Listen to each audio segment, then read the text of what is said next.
చాలా సంతోషం. ఈ పరిశుద్ధ దినమున మనమందరం కూడా దేవుని సన్నిధిలో కూడుకొనడానికి దేవుడు మనకు అనుగ్రహించినటువంటి మంచి సమయాన్ని బట్టి ముందుగా దేవునికి కృతజ్ఞతాస్తుతులు వందనాలు చెల్లిస్తూ ఉన్నాను. అందరూ బాగున్నారు కదా? మనమందరం కూడా క్షేమంగా ఉండడానికి దేవుడు మనకు అనుగ్రహించినటువంటి మంచి సమయాన్ని బట్టి దేవునికి కృతజ్ఞతాస్తుతులు వందనాలు చెల్లిస్తూ ఉన్నాను. మంచిది. ఈ దినాన్న ఒక ప్రాముఖ్యమైనటువంటి సంగతి దేవుని యొక్క వాక్యములో నుండి మీతో పంచుకోవాలని నేను ఆశపడుతూ ఉన్నాను. నేను మీతో పంచుకోవాలనుకున్నటువంటి అంశం ఏమిటంటే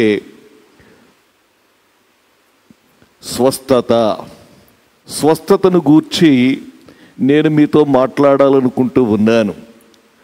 ప్రియులారా, ఈ దినాన్న మనము గమనించినట్లయితే స్వస్థత కొరకు ఎంత ఖర్చు పెడుతున్నారో మనుషులు చాలా ఆశ్చర్యం అనిపిస్తుంది.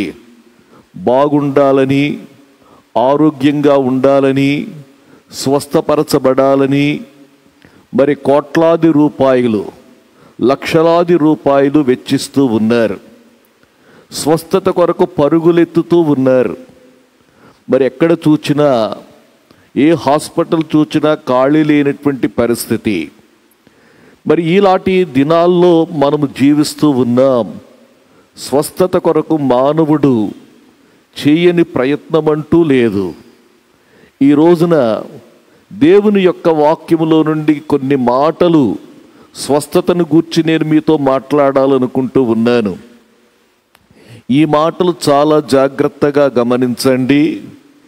ఈ మాటలు మిమ్మలను ఆశీర్వదిస్తాయి. దేవుని యొక్క వాక్యములో ఉంది, ఆయన తన వాక్కును పంపి వారిని బాగు చేసెను. ఆయన తన వాక్కును పంపి వారిని బాగు చేసెను. సామెతల గ్రంథకర్త అంటాడు, దొరికిన వారికి అవి జీవమును, వారి సర్వ శరీరమునకు ఆరోగ్యమును ఇచ్చును. అవి అనగా అర్థం ఏంటంటే మాటలు, దేవుని యొక్క మాటలు, దేవుని యొక్క వాక్యం సర్వ శరీరానికి ఆరోగ్యాన్ని ఇస్తుందని దేవుని యొక్క వాక్యం చెప్పింది. కాబట్టి ఈ మాటలు వింటున్నటువంటి ప్రతి సహోదరుడు సహోదరికి నేను తెలియచేస్తా ఉన్నాను, చాలా జాగ్రత్తగా ఈ మాటలు వినాలని మీకు తెలియచేస్తూ ఉన్నాను. ముందుగా మనం వ్యాధికి కారణమేమిటి అనేటువంటి తెలుసుకోవాలండి. వ్యాధి లేక రోగమునకు కారణమేమిటి అనేటువంటిది మనం గమనించినట్లయితే, పాపము లోకములోనికి ప్రవేశింపక మునుపు వ్యాధి అనేటువంటిది లేదు. దేవుడు ఈ సృష్టిని సృష్టించినప్పుడు ఈ సృష్టి యావత్తు కూడా బాగుంది అని పలికాడు. యావత్తు కూడా బాగుందని పలికిన దేవుడు పాపము ప్రవేశింపక మునుపు వ్యాధి కారణమైనటువంటి క్రిములు కానీ, వ్యాధి కారణమైనటువంటి బ్యాక్టీరియా, ఫంగస్లు కానీ ఇవేమీ లేవు. ఎప్పుడైతే పాపము అనేటువంటిది ప్రవేశించిందో, పాపము తెచ్చినది ఏమిటి అని మనం ఆలోచిస్తే, పాపము వ్యాధిని తీసుకొని వచ్చినట్లుగా మనము చూస్తూ ఉన్నాం. పాపము వ్యాధిని తీసుకుని వచ్చింది. దేవుని యొక్క వాక్యములో మనం చూచినట్లయితే ఒక మాట జ్ఞాపకం చేస్తాను. కీర్తనల గ్రంథం 38వ కీర్తనలో వ్రాయబడినటువంటి మాటను మీ సందర్భంగా మనం జ్ఞాపకం చేసుకుందాం. 38వ కీర్తన 3వ వచనాన్ని నేను చదువుతున్నాను. నీ కోపాగ్ని వలన ఆరోగ్యము నా శరీరమును విడిచిపోయెను, నా పాపమును బట్టి నా ఎముకలలో స్వస్థత లేదు అనేటువంటి మాట మనం చూస్తున్నాం. పాపము ఏం తీసుకొచ్చిందంటే వ్యాధిని తీసుకుని వచ్చింది. పాపము రోగాన్ని తీసుకుని వచ్చింది. పాపము ఈ లోకములో ప్రవేశింపక మునుపు యావత్తు కూడా చక్కగా ఉన్నట్లుగా మనము చూస్తూ ఉన్నాం. అయితే ప్రియులారా, ఈ రోజున రోగం లోకమంతా కూడా తాండవిస్తూ ఉంది. యావత్ ప్రపంచమంతా కూడా ఈ పాప ఫలితమైనటువంటి రోగముతో బాధపడుతూ ఉన్నారు. అయితే ఈ పాప సమస్యకు, ఈ రోగ సమస్యకు నివారణ ఏమిటి అని మనం ఆలోచిస్తే దేవుని యొక్క వాక్యములో చాలా శ్రేష్టమైనటువంటి మాటలు మనము చూడగలమండి. దేవుని యొక్క వాక్యములో మనం చూస్తే ఈ శాపము నుండి విమోచించడానికి, శాపగ్రస్తులుగా ఉన్నటువంటి మనుషులను విమోచించడానికి మరి ఈ లోకమునకు ఒక ఆయన వచ్చారు. దేవుని యొక్క వాక్యములో మనం చూచినట్లయితే ఆ మాటలు జ్ఞాపకం చేస్తాను. గలతీలకు రాసిన పత్రిక 3వ అధ్యాయం 14వ వచనం చదువుతున్నాను. అబ్రహాము పొందిన ఆశీర్వచనము క్రీస్తు యేసు ద్వారా అన్యజనులకు కలుగుటకై క్రీస్తు మన కోసము శాపమై మనలను ధర్మశాస్త్రము యొక్క శాపము నుండి విమోచించెను. ఇందును గూర్చి మ్రాను మీద వ్రేలాడిన ప్రతివాడును శాపగ్రస్తుడు అని వ్రాయబడి ఉన్నది. ప్రియులారా, ప్రభువు అయినటువంటి యేసయ్యను గూర్చి వ్రాయబడినటువంటి మాట ఏంటంటే, ఆయన ఒక మ్రాను మీద వ్రేలాడాడు. ఆయన మరి నిలువు కొయ్య, అడ్డ కొయ్యగా ఉన్నటువంటి సిలువపై ఆయన శాపగ్రాహిగా వేలాడాడు. కానీ శాపము భరించడు, శాపగ్రస్తుడుగా ఆయన సిలువలో వ్రేలాడలేదు. శాపగ్రాహిగా ఆయన వ్రేలాడాడు. ఆయన వ్రేలాడాడు కాబట్టి ఆయన మనలను విడిపించాడు. దేవునికి వందనాలు కలుగునుగాక. దేని నుండి విడిపించాడు అనేటువంటి ప్రశ్న మనం ఆలోచిస్తే, ఆయన మనలను విడిపించినటువంటిది 2 విధాలుగా మనం చూస్తామండి. ఆ వాక్యాన్ని మీకు జ్ఞాపకం చేస్తాను. యెషయా గ్రంథానికి వచ్చినట్లయితే ఈ మాటలు గమనించండి. యెషయా గ్రంథం 53వ అధ్యాయము 4వ వచనాన్ని నేను చదువుతున్నాను. 53వ అధ్యాయం 4వ వచనం. నిశ్చయముగా అతడు మన రోగములను భరించెను అనేటువంటి మాట గమనించండి. నిశ్చయముగా ఆయన మన రోగములను భరించాడు. పాపం ఏం చేసిందంటే శాపాన్ని తీసుకుని వచ్చింది. శాపం యొక్క ఫలితం ఏమిటంటే వ్యాధి. ఈ యొక్క వ్యాధిని ఒక ఆయన భరించాడు. ప్రభు అయినటువంటి యేసయ్య ఆయన మన రోగములన్నిటినీ కూడా ఆయన భరించినట్లుగా మనం చూస్తూ ఉన్నాం. మన రోగములన్నిటినీ కూడా భరించెను అనేటువంటి మాట మనం చూస్తున్నాం. అలాగే ఈ 53వ అధ్యాయం 12వ వచనాన్ని నేను చదువుతున్నాను. 12వ వచనములో మరి చివరి భాగములో మనం చూస్తే అనేకుల పాపమును భరించెను అనేటువంటి మాట కూడా అక్కడ మనం చూస్తున్నాం. అనేకుల పాపమును భరించెను అనేటువంటి మాట ఇక్కడ మనం గమనిస్తున్నాం. కాబట్టి ప్రియులారా, మనం గమనించినట్లయితే ఈ వచనాల్లో మనం చూస్తున్నాం, యేసయ్య మన పాపములను భరించాడు. ఈ సంగతి చాలామంది నమ్ముతారు. కానీ అదే సమయంలో ప్రతి రోగమును కూడా ఆయన భరించాడు అనేటువంటిది నమ్మాలండి. ఆయన మన పాపములను మాత్రమే కాదు, ఆయన మన రోగములను కూడా భరించాడు అనేటువంటి సంగతి ఇక్కడ మనం చూస్తూ ఉన్నాం. యేసయ్య మన పాపములను భరించాడు, మన రోగములను భరించాడు అనేటువంటి మాట మనం గమనిస్తూ ఉన్నాం. ఇంకను మనం గమనించినట్లయితే మరొక మాట వ్రాయబడింది. 53వ అధ్యాయం 4వ వచనములో 2వ మాట మనం చూస్తే, ఆయన మన వ్యసనములను వహించెను అనేటువంటి మాట గమనించండి. మన వ్యసనములను వహించెను. వ్యసనములు అనేటువంటి మాటను గూర్చి మనం చూస్తే, వ్యసనములు అనగా నొప్పులు, వ్యసనములు అనేటువంటి మాటకు హెబ్రీలో వ్రాయబడినటువంటి మాట ఏంటంటే మకాబ్. మకాబ్ అంటే అర్థం ఏంటంటే వ్యసనములు అనగా నొప్పులు. చాలాసార్లు వ్యాధి ఏం చేస్తుందంటే శరీరానికి నొప్పులు తీసుకొని వస్తుంది. శరీర భాగములలో నొప్పి, మరి శరీర భాగాల్లో నొప్పిని మనం గమనిస్తూ ఉంటాం. ప్రభు అయినటువంటి యేసయ్య మన రోగములను భరించాడు, మన వ్యసనములను వహించాడు. వ్యసనములు అనేటువంటి మాటకు మనం చూచాం నొప్పులు. వ్యసనములను వహించెను అనేటువంటి మాట గమనించండి. వహించెను అనేటువంటి మాటను చూస్తే, వహించెను అనేటువంటి మాట హెబ్రీలో కాబాల్ అనేటువంటి మాట ఉంది. అంటే అర్థం ఏంటంటే శిక్షగా మోయడం. అంటే మన యొక్క నొప్పులను ఆయన భరించాడు అనేటువంటి మాట గమనించండి. ప్రియులారా, ఎంత అద్భుతంగా చూడండి.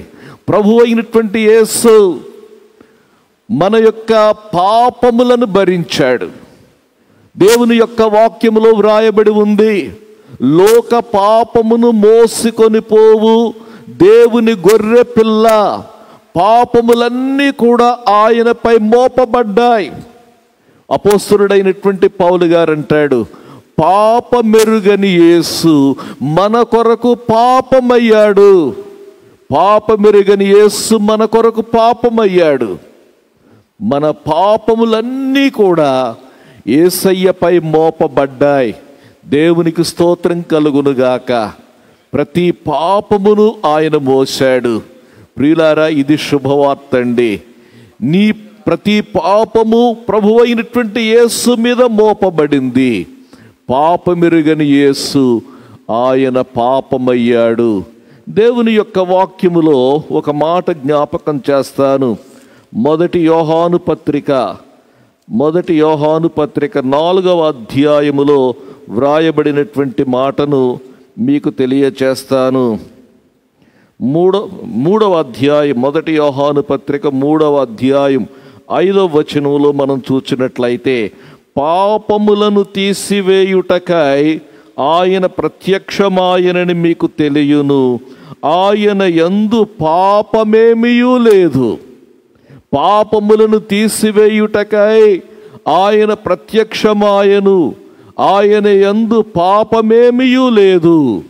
అంటే పవిత్రుడైనటువంటి వాని మీద ప్రతి పాపము కూడా మోపబడింది. నీ పాపములు నా పాపములన్నీ కూడా ఆయన తీసుకున్నాడని చెప్పి మనం ఇక్కడ గమనించాలి. కాబట్టి ప్రభు అయినటువంటి యేసయ్య ఆయన మన పాపములను భరించాడు. పాపములను మాత్రమే కాకుండా మన రోగములను భరించాడు. మన రోగములను మాత్రమే కాకుండా మన యొక్క వ్యసనములను వహించాడు. అంటే మన ప్రతి నొప్పిని కూడా ఆయన తన శరీరమందు మోసాడు అనేటువంటి మాటను అర్థం చేసుకోవాలండి. దేవుని యొక్క వాక్యములో మనం గమనించినట్లయితే మత్తయి సువార్త 8వ అధ్యాయం 17వ వచనం నేను చదువుతున్నాను. ఆయన మాట వలన దయ్యములను వెళ్ళగొట్టి రోగుల నెల్లను స్వస్థపరచెను. ఈ మాట గమనించండి, రోగుల నెల్లను స్వస్థపరచెను. అందువలన ఆయనే మన బలహీనతలను వహించుకొని అనేటువంటి మాట దగ్గర మన వ్యసనములను వహించుకొని మన నొప్పులన్నిటినీ కూడా యేసు ప్రభు మోశాడు. మన పాపములను మోశాడు అనేటువంటిది ఎంత వాస్తవమో, మన యొక్క నొప్పులన్నిటినీ కూడా ఆయన మోశాడు అనేటువంటిది అంతే వాస్తవం. ఆయన మన బలహీనతలను వహించుకొని మన రోగములను భరించెనని ప్రవక్త అయిన యెషయా ద్వారా చెప్పబడినది నెరవేరెను. కాబట్టి ప్రియులారా గమనించండి, ప్రభు అయినటువంటి యేసయ్య శాపగ్రాహి అయి మన యొక్క పాపములను భరించారు. అదేవిధంగా మన యొక్క రోగములను భరించారు. అంత మాత్రమే కాకుండా ఆయన సిలువలో వేలాడుతూ ఉన్నటువంటి సమయములో మన నొప్పులన్నిటినీ కూడా ఆయన సిలువలో మోశారు. దేవునికి స్తోత్రం కలుగునుగాక. నీకు బదులుగా ఆయన ఆ కార్యం చేశారు అనేటువంటి సంగతి మనము నమ్మవలసినటువంటి వారమై ఉంటున్నామండి. దేవునికి స్తోత్రం కలుగునుగాక. ప్రభు అయినటువంటి యేసయ్య ఆయన మరి సిలువలో వేలాడుట ద్వారా ఆయన మన పాపములను భరించడం, మన రోగములను భరించడం, మన వ్యసనములను వహించడం అనేటువంటిది ఆయన చేశారు అనేటువంటి మాటను మీకు జ్ఞాపకం చేస్తా ఉన్నాను. రెండవదిగా ప్రభు అయినటువంటి యేసయ్య సిలువలో వేలాడుట ద్వారా ఆయన ఏం చేశారంటే మన స్వస్థతను ఆయన కొన్నారు. దేవుని యొక్క వాక్యములో వ్రాయబడి ఉంది, మనుష్య కుమారుడు పరిచారము చేయించుకొనుటకు రాలేదు, పరిచారము చేయుటకును అనేకులకు ప్రతిగా విమోచన క్రయధనముగా తన ప్రాణమును పెట్టడానికి వచ్చారు. యేసయ్య తన యొక్క రక్తమును వెలగా ఇచ్చి, తన యొక్క జీవితాన్ని వెలగా ఇచ్చి ఆయన ఏం చేశారంటే స్వస్థతను కొన్నారండి. దేవునికి స్తోత్రం కలుగునుగాక. స్వస్థత అనేటువంటి మాటను గూర్చి మనం ఆలోచిస్తే మరొక మాట నేను జ్ఞాపకం చేస్తాను. రక్షణ, స్వస్థత అనేటువంటి మాటలు గమనించండి. రక్షణ అనేటువంటి మాటకు సోజో అనేటువంటి మాట వాడబడిందండి. ఇదే మాట 2 చోట్ల మీకు జ్ఞాపకం చేస్తాను. గమనించండి. రోమాపత్రిక 10వ అధ్యాయం 9వ వచనం. 10వ అధ్యాయం 9వ వచనం. నేను చదువుతున్నాను. అదేమనగా, యేసు ప్రభువని నీ నోటితో ఒప్పుకొని దేవుడు మృతులలో నుండి ఆయనను లేపనని నీ హృదయమందు విశ్వసించిన ఎడల నీవు రక్షింపబడుదువు. ఇక్కడ ఈ మాటల్లో మనం చూస్తున్నాం, నీవు రక్షింపబడుదువు. చాలాసార్లు రక్షణ అనేటువంటి మాటను గూర్చి మనం ఆలోచించినప్పుడు సాధారణంగా ప్రజలు అనుకునేది ఏంటంటే, ఎవరైనా ఒక వ్యక్తి రక్షింపబడ్డాడంటే చనిపోయిన తర్వాత అతడు పరలోకానికి వెళతాడు అనేటువంటి అవగాహన మాత్రమే ఉంటుంది. అలాంటి ఆలోచన మాత్రమే మనకు పరిమితంగా ఉంటుంది. కానీ రక్షణ అనేటువంటిది కేవలం చనిపోయిన తర్వాత పరలోకం వెళ్ళడం మాత్రమే కాదు. ఈ రక్షణ అనేటువంటిది చాలా విశాలమైనటువంటి మాట. అది చాలా భావముతో కూడినటువంటి మాట. గ్రీకు భాషలో రక్షణ అనేటువంటి మాటకు సోజో అనేటువంటి మాట వాడబడింది. ప్రియులారా, ఇదే మాటను మరొక చోట మనం చూస్తాం. మార్కు సువార్తకు రండి. మార్కు సువార్త 6వ అధ్యాయం 35వ వచనం, 56వ వచనం. మార్కు సువార్త 6వ అధ్యాయం 56వ వచనం గమనించండి. గ్రామములలోను పట్టణములలోను పల్లెటూళ్ళలోను ఆయన ఎక్కడెక్కడ ప్రవేశించెనో అక్కడి జనులు రోగులను సంత వీధులలో ఉంచి వారిని ఆయన వస్త్రపు చెంగు మాత్రము ముట్టనిమ్మని ఆయనను వేడుకొనుచుండిరి. ఆయనను ముట్టిన వారందరూ స్వస్థత పొందిరి. ఈ మాట గమనించండి. ఆయనను ముట్టిన వారంతా కూడా స్వస్థత నొందిరి. స్వస్థత నొందిరి అనేటువంటి ఈ మాట దగ్గర సోజో అనేటువంటి మాట వాడబడింది. ఆయనను ముట్టిన వారంతా కూడా రక్షణ పొందిరి. యేసు ప్రభువని నోటితో ఒప్పుకొని దేవుడు ఆయనను మృతులలో నుండి తిరిగి లేపెనని హృదయమందు విశ్వసించిన వారంతా కూడా రక్షణ పొందిరి. ఈ రెండు ప్రదేశాల్లో కూడా రక్షణ అనేటువంటి మాటను మనం చూస్తున్నాం. కాబట్టి ఈ రక్షణ అనేటువంటి దానిలోనే స్వస్థత అనేటువంటిది ఇమిడి ఉంది అనేటువంటి మాటను మనము జ్ఞాపకం చేసుకోవాలి. ఈ రక్షణ అనేటువంటి దానిలోనే స్వస్థత అనేటువంటిది ఇమిడి ఉంది. సోజో అనగా శారీరక స్వస్థత, సోజో అనేటువంటి మాటలో ఆత్మ స్వస్థత, సోజో అనేటువంటి మాటలో మానసిక స్వస్థత కూడా ఇమిడి ఉన్నట్లుగా మనం చూస్తున్నాం. ప్రభువైనటువంటి యేసయ్య ఈ స్వస్థతను కొన్నారండి.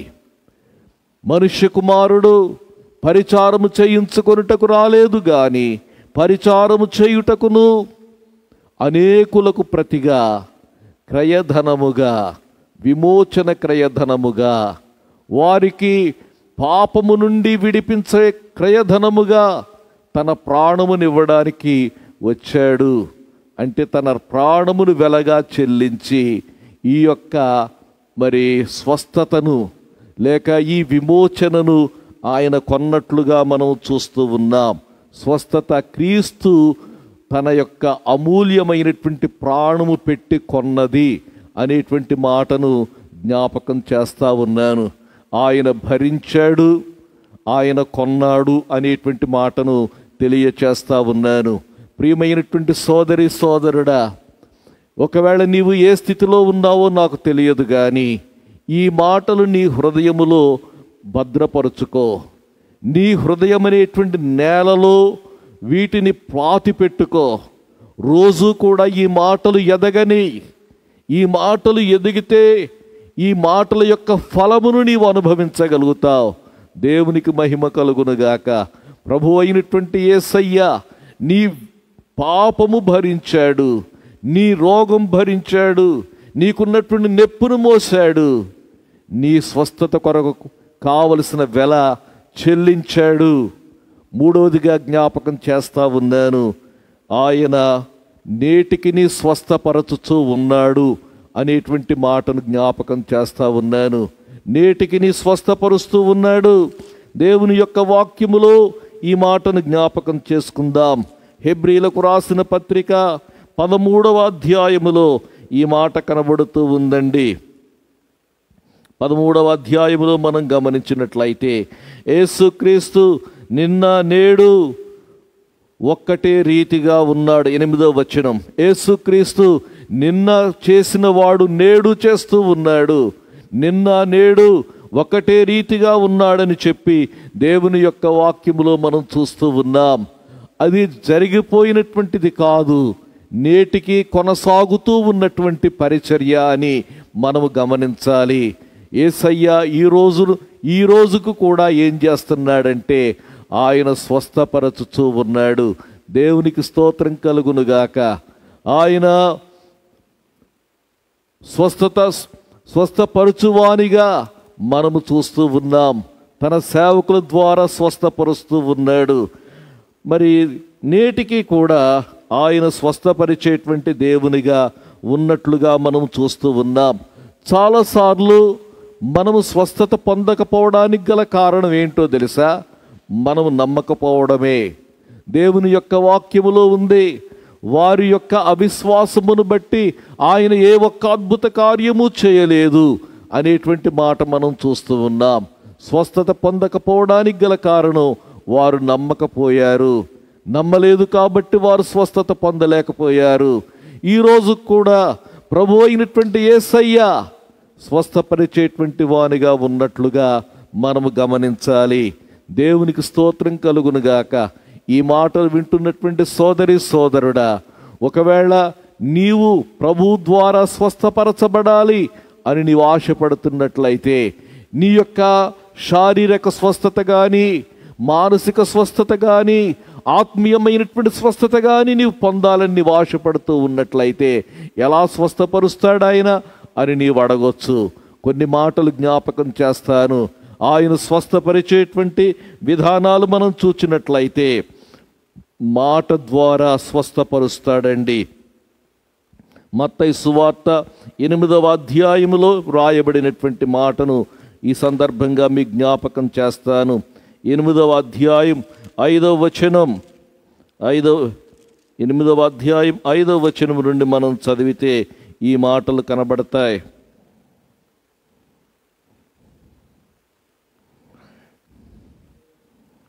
మీ యొద్ద ఎన్ని రొట్టెలు ఉన్నవని వారిని అడుగగా వారేడనిరి.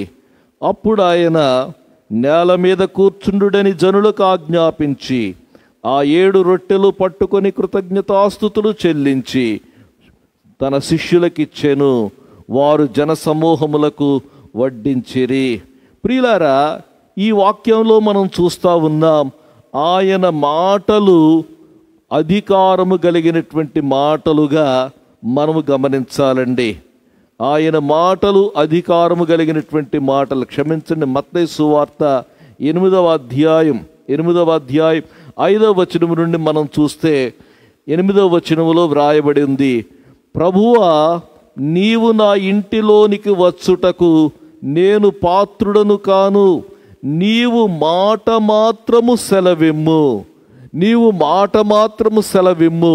నా దాసుడు బాగుపడతాడు. ఆయన మాట అధికారము కలిగినటువంటి మాట. ఆయన మాట కొరకు చూడండి, ఆయన తన వాక్కును పంపి వారిని బాగు చేశాడు. కాబట్టి దేవుని యొక్క మాట కొరకు ఎదురు చూడండి.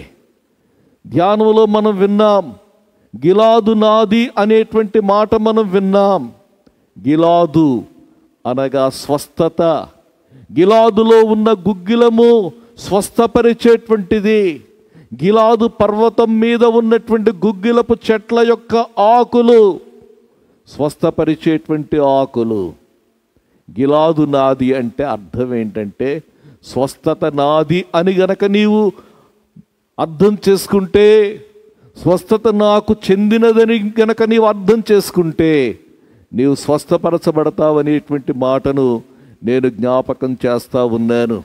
నేను గతించినటువంటి కాలంలో అమెరికా దేశంలో ఉన్నాను. నేను భయంకరమైనటువంటి కోవిడ్ సమయంలో అక్కడే ఉన్నాను. నేను ఆ కోవిడ్ సమయంలో నన్ను బలపరిచిన అధికారపు మాట ఇదేనండి, గిలాదు నాది. ప్రతిసారి ఇదే మాట నేను జ్ఞాపకం చేసుకునేవాడిని. ప్రజలు చనిపోతూ ఉన్నారు. రోజుకు కొన్ని వేల మంది చనిపోతూ ఉన్నటువంటి పరిస్థితుల్లో, నేను అక్కడ ఉంటున్నటువంటి దినాల్లో నేను దేవుని యొక్క వాక్యము, దేవుడు నాతో మాట్లాడినటువంటి మాట, గిలాదు నాది, ఈ గుగ్గిలము నాది. నేను రోజు భోజనము చేయవలసినటువంటి ఆకులు గిలాదు గుగ్గిలపు ఆకులు. ప్రియులారా, గిలాదు అనేటువంటి మాటకు అర్థం ఏంటో తెలుసా? గిలాదు అనగా కరుకైన. ఈ కరుకైనటువంటి ప్రదేశం, కరుకైన కొండ, ఇది కల్వరి కొండ. ఈ యొక్క కల్వరి కొండ మీద ఉన్న చెట్టు, గుగ్గిలపు చెట్టు ఏంటో తెలుసా? ప్రభువైన యేసయ్య వ్రేలాడిన సిలువ. ఈ గుగ్గిలపు ఆకులు ఏమిటో తెలుసా? ఆ సిలువ ద్వారా మనకు కలిగినటువంటి ఆశీర్వాదాలు, ఆ సిలువను బట్టి మనకు కలిగిన స్వస్థత, సిలువను బట్టి కలిగిన మనకు కలిగిన సమాధానం, సిలువను బట్టి మనకు కలిగినటువంటి సమీపత్వం, ఇవన్నీ కూడా ఆకులు భోంచేద్దాం. సంఘమును గూర్చినటువంటి చిత్రంలో మనం చూస్తాం. సంఘమును గూర్చి వర్ణిస్తూ అంటాడు, గిలాదు కొండ మీది మేక కొండ మీద మేకలను పోలి ఉన్నవి అనేటువంటి మాట మనము చూస్తామండి. దేవుని వాక్యములో మనం చూస్తే, పరమగీతముల గ్రంథములో వ్రాయబడినటువంటి ఈ మాటను మీ దృష్టికి నేను తెస్తాను. 6వ అధ్యాయం 5వ వచనం, నీ తల వెంట్రుకలు గిలాదు పర్వతము మీది మేకల మందలను పోలియున్నవి. తల వెంట్రుకలు దేనిని సూచిస్తున్నాయంటే బలమును సూచిస్తూ ఉన్నాయి. ఈ మేకలు బలముగా ఉన్నాయి, పర్వతముకు ఎక్కగలిగినటువంటి బలము కలిగి ఉన్నాయి. ఎందుకో తెలుసా? గిలాదు కొండ మీద ఉన్నటువంటి ఆ గిలాదు గుగ్గిలపు ఆకులను అవి తింటూ ఉన్నాయి. సిలువను సిలువలో ఉన్నటువంటి, సిలువ ద్వారా మనకు కలిగినటువంటి ఆశీర్వాదాలను మనం స్వీకరిందాం. దేవునికి స్తోత్రం కలుగునుగాక. ప్రభు అయినటువంటి యేసయ్య మన కొరకు సిలువ వేయబడ్డారు. ఎలాగూ మనం స్వస్థత పొందగలమంటే అధికారపు మాటలు, దేవుని యొక్క మాటలు, అధికారపు మాటలు. రెండవ మాట జ్ఞాపకం చేస్తాను. యేసయ్య మనలను స్వస్థపరిచే విధానం చెప్తానండి. యేసయ్య మనలను స్వస్థపరిచే విధానం ఏమిటో తెలుసా? మనము చేతులు ఉంచుకొనుట ద్వారా. ఆయన చేతులుంచి ఆయన స్వస్థపరిచాడు. దేవుని వాక్యములో మనం చూచినట్లయితే మార్కు సువార్త 5వ అధ్యాయం 21, 22 వచనాలు, మార్కు సువార్త 6వ అధ్యాయం 5వ వచనం, లూకా సువార్త 4వ అధ్యాయం 40వ వచనం. చేతులుంచుట దేవుని యొక్క వాక్యములో మనం చూస్తే మార్కు సువార్త 16వ అధ్యాయములో ఈ మాటలు వ్రాయబడ్డాయి. మార్కు సువార్త 16వ అధ్యాయములో మనం చూసినట్లయితే రోగుల మీద 18వ వచనం, రోగుల మీద చేతులుంచినప్పుడు వారు స్వస్థత నొందుదురు. రోగుల మీద మీరు చేతులుంచినప్పుడు మీరు స్వస్థత నొందుదురు. ఈ మాటలు ఎవరికి చెప్పాడంటే నమ్మిన వారికి చెప్పాడు. నమ్మిన వారు, సువార్తను నమ్మిన వారు, ఎవరైతే ప్రభు అయినటువంటి యేసుక్రీస్తును గూర్చినటువంటి వర్తమానం విశ్వసించారో వారితో మాట్లాడుతూ అంటూ ఉన్నాడు. నమ్మిన వారికి ఏం చెప్పాడంటే రోగుల మీద చేతులుంచినప్పుడు వారు స్వస్థత నొందుదురు. ప్రియులారా, ఈ మాటను నమ్మండి. ఒకవేళ నీ ఒంటరిగా ఉన్నటువంటి ప్రదేశమై ఉండొచ్చు, నీ కొరకు చేతులుంచేవారు లేకపోవచ్చు. నీకు నీవే, ఎక్కడైతే నీకు నొప్పుందో, ఎక్కడైతే బాధ ఉందో, ఈ మాటను నమ్మి చెయ్యి పెట్టుకోండి. ప్రభువా, నీవు చెప్పినటువంటి మాటను నేను నమ్ముతున్నాను. నీవు చెప్పావు రోగుల మీద చేతులుంచినప్పుడు వారు స్వస్థత నొందుదారని చెప్పావు. ఆ మాటను నమ్మి నేను చేతులుంచుకున్నాను ప్రభువా అని మీరు ప్రార్థన చేసుకోండి. దేవుడు స్వస్థపరుస్తాడు. ప్రభు అయినటువంటి యేసయ్య స్వస్థపరుస్తాడు. దేవునికి స్తోత్రం కలుగునుగాక. యేసయ్య ఏ రీతిగా స్వస్థపరిచాడు అని మనం ఆలోచిస్తే మూడవదిగా జ్ఞాపకం చేస్తా ఉన్నాను, వ్యాధులను గద్దించాడు. దేవునికి స్తోత్రం కలుగునుగాక. వ్యాధిని గద్దించాడు. లూకా సువార్త 4వ అధ్యాయం 33వ వచనం నుండి 37వ వచనం వరకు, 38వ వచనం, 39వ వచనం గద్దించాడు. దేవునికి స్తోత్రం కలుగునుగాక. వ్యాధిని మనము గద్దించాలి. ఆ రోజున ప్రభు అయినటువంటి యేసయ్య ఉన్నాడు, ఆయన గద్దించాడు. అదే యేసు నమ్మిన వారిలో ఉన్నాడు. దేవునికి స్తోత్రం కలుగునుగాక. ఆయన యందు ఎవరైతే విశ్వాసముంచారో వారందరికీ కూడా ప్రభువు ఏం చేశాడంటే తన ఆత్మను అనుగ్రహించాడు. పరిశుద్ధాత్ముడు వారిలో నివసిస్తూ ఉన్నాడు. దేవుని వాక్యములో ఈ మాట జ్ఞాపకం చేస్తాను. యోహాను సువార్త 14వ అధ్యాయములో వ్రాయబడినటువంటి మాట గమనించండి. 16వ వచనం, నేను తండ్రిని వేడుకొందును మీ యొద్ద ఎల్లప్పుడూ నుండుటకై ఆయన వేరొక ఆదరణకర్తను అంటే అర్థం ఏంటంటే అచ్చం నాలాంటి వాడినే అని అర్థం. నేను ఏమయ్యున్నానో నాలాంటి వాడే మరొక ఆయన వస్తాడని చెప్తున్నాడు. వేరొక ఆదరణకర్త. నేను ఎలాగైతే గద్దించానో నేను గద్దించినట్టే గద్దించే మరొక ఆయన మీలోకి వస్తాడు. నేను ఎలాగైతే తాకానో అలాగే తాకేటువంటి ఆయన మరొక ఆయన మీలోనికి వస్తాడు. వేరొక ఆదరణకర్త. ఈ ఆదరణకర్త ఎవరంటే అనగా సత్యస్వరూపియగు ఆత్మను మీకు అనుగ్రహించును. ఈ ఆత్మ ఏమిటనగా సత్యస్వరూపియగు ఆత్మ. ఈ ఆత్మకే మరొక పేరేంటంటే పరిశుద్ధాత్మ. కాబట్టి నేను వెళ్ళి తండ్రిని వేడుకుంటాను, అచ్చం నాలాట ఆయన్నే మరొక ఆయన్ని పంపిస్తాడు. ఆయన వచ్చేం చేస్తాడో తెలుసా? ఆయన 17వ వచనం 2వ భాగములు అంటున్నాడు, ఆయన మీతో కూడా నివసించును, మీలో ఉండును. మీతో కూడా వసించును, మీలో ఉండును అంటే వ్యాధిని గద్దించడానికి అచ్చంగా యేసు ప్రభువులాగే గద్దించే ఆయన మరొక ఆయన మనలోనికి వస్తాడన్నమాట. అది దేవునికి స్తోత్రం కలుగునుగాక. ప్రియులారా, మీరు గమనించండి, పేతురు యొక్క పరిచర్య కానీ లేకపోతే మిగిలిన శిష్యుల యొక్క పరిచర్య కానీ గమనిస్తే వారు ఏం చేశారో తెలుసా? యేసు బ్రతికున్నప్పుడు ఎలాగైతే మాట్లాడారో యేసయ్య మాట్లాడినట్లే మాట్లాడారు. కారణం ఏంటో తెలుసా? వారు దేవుని యొక్క అచ్చం యేసు ప్రభువు వంటి ఆత్మను వారు కలిగి ఉన్నారు. దేవునికి స్తోత్రం కలుగునుగాక. ఇది మీకు అర్థం అవ్వడానికి మీకు ఒక ఉదాహరణ చెప్తాను చూడండి. అపోస్తుల కార్యముల గ్రంథంలోకి వస్తే ఈ మాటలు చూడండి.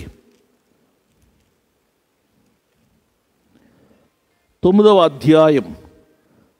అధ్యాయంలో మనం చూస్తే ఈ మాటలు మనకు కనబడతాయి. దేవునికి స్తోత్రం కలుగునుగాక. 40వ వచనం, పేతురు అందరినీ వెలుపలికి పంపి మోకాళ్ళూని ప్రార్థన చేసి శవము వైపు తిరిగి తబితా లెమ్మనగా ఆమె కన్నులు తెరచి పేతురును చూచి లేచి కూర్చుండేను. ప్రియులారా, ఇక్కడ మనం గమనించినట్లయితే దోర్కా అనేటువంటి ఆమె చనిపోయింది. ఈ దోర్కా అనేటువంటి ఆమె చనిపోయినప్పుడు పేతురు వెళ్ళాడు. పేతురు వెళ్ళి ఏం చేశాడంటే ఆమెతో ఒక మాట చెప్పాడు, తబితా లెమ్ము అని చెప్పాడు. ప్రియులారా, ఈ మాట చెప్పాడంటే పేతురులో ఉన్నటువంటి దేవుని యొక్క ఆత్మయే పలికాడు అనేటువంటి మాట గమనించండి. పేతురులో ఉన్నటువంటి దేవుని యొక్క ఆత్మయే పలికాడు. అందుకే పేతురు భక్తుడు ఒక మాట అంటాడు చూడండి. పేతురు వ్రాసిన మొదటి పత్రిక 4వ అధ్యాయంలోనికి వస్తే ఈ మాటలు కనబడతాయి. 4వ అధ్యాయం 11వ వచనం, ఒకడు బోధించిన ఎడల దేవోక్తులను బోధించినట్టు బోధింపవలెను. అంటే అర్థం ఏంటంటే దేవుని యొక్క ఆత్మయే మాట్లాడాలి అనేటువంటి మాటను మనము గమనించాలండి. దేవునికి స్తోత్రం కలుగునుగాక. కాబట్టి దేవుని యొక్క ఆత్మ విశ్వాసులలో ఉంటాడు కాబట్టి విశ్వాసులైనటువంటి వారు గద్దించినప్పుడు యేసయ్యే గద్దించాడు అన్నట్టుగా గద్దించాలి. దేవునికి స్తోత్రం కలుగునుగాక. యేసయ్య వ్యాధులను గద్దించి స్వస్థపరిచాడు, వ్యాధికి ఆజ్ఞాపించాడు, దురాత్మలకు ఆజ్ఞాపించాడు. దేవుని ఆత్మతో నింపబడవలసిన అవసరత గుర్తించాలని తెలియచేస్తా ఉన్నాను. 4వదిగా యేసయ్య ఎలాగు స్వస్థపరిచాడు అనేటువంటి మాటను మనం చూస్తే రోగులను ముట్టినట్లుగా మనం చూస్తున్నాం. మత్తయి సువార్త 8వ అధ్యాయం 3వ వచనం, 9వ అధ్యాయం 29వ వచనాల్లో మనం చూస్తే యేసు రోగులను ముట్టాడు. మీరనొచ్చు, ఆ రోజున ప్రభు అయినటువంటి యేసయ్య జీవించి ఉన్నాడు కాబట్టి ఆయన ముట్టాడు. మరి ఈ రోజున ప్రభు అయినటువంటి యేసయ్య లేడు కదండి. యేసు ప్రభువు లేనప్పుడు ఎలాగూ ఆయన ముట్టగలడు? ప్రియులారా, మీకు ఒక మాట జ్ఞాపకం చేస్తాను. నీ చేతులే ఆయన చేతులు, నీ కాళ్ళే ఆయన కాళ్ళు అనేటువంటిది నీవు గమనించాలి. దేవునికి స్తోత్రం కలుగునుగాక. ఎందుకంటే ప్రభువు చెప్పాడు, నేను వారిలో నివసించి వారి ద్వారా వారి యందు సంచరిస్తాను అనేటువంటి మాట చెప్పాడు. కాబట్టి ఆయన ముట్టి స్వస్థపరిచినట్లుగా మనం చూస్తూ ఉన్నాం. కాబట్టి ప్రియమైనటువంటి దేవుని బిడలారా, ఈ సందర్భంగా మీకు తెలియచేస్తూ ఉన్నాను, కంగారు పడకండి, భయపడకండి. నీ స్వస్థత కొరకు ఆయన చేయవలసినదంతా కూడా ఆయన చేశాడు. నీ రోగములను ఆయన భరించాడు, నీ వ్యాధులను ఆయన భరించాడు, నీ పాపములను ఆయన భరించాడు, నీ నొప్పులన్నీ కూడా ఆయన తన శరీరమందు తీసుకున్నాడు. దేవునికి స్తోత్రం కలుగునుగాక. నీవు నమ్ము, నీ కొరకు ప్రభువు చేసినటువంటి కార్యమును నీ హృదయములో స్వీకరించు. దేవుడు నిన్ను స్వస్థపరుస్తాడు, మంచి ఆరోగ్యాన్ని ఇస్తాడు. భయపడొద్దు. దేవునికి స్తోత్రం కలుగునుగాక. ఆయనకివ్వబడినటువంటి పేర్లలో ఒక పేరు యెహోవా రాఫా, అనగా మిమ్మును స్వస్థపరచు యెహోవాను నేనే. నిన్ను స్వస్థపరచువాడయ్యున్నాడు. ప్రార్థన చేసుకుందాం.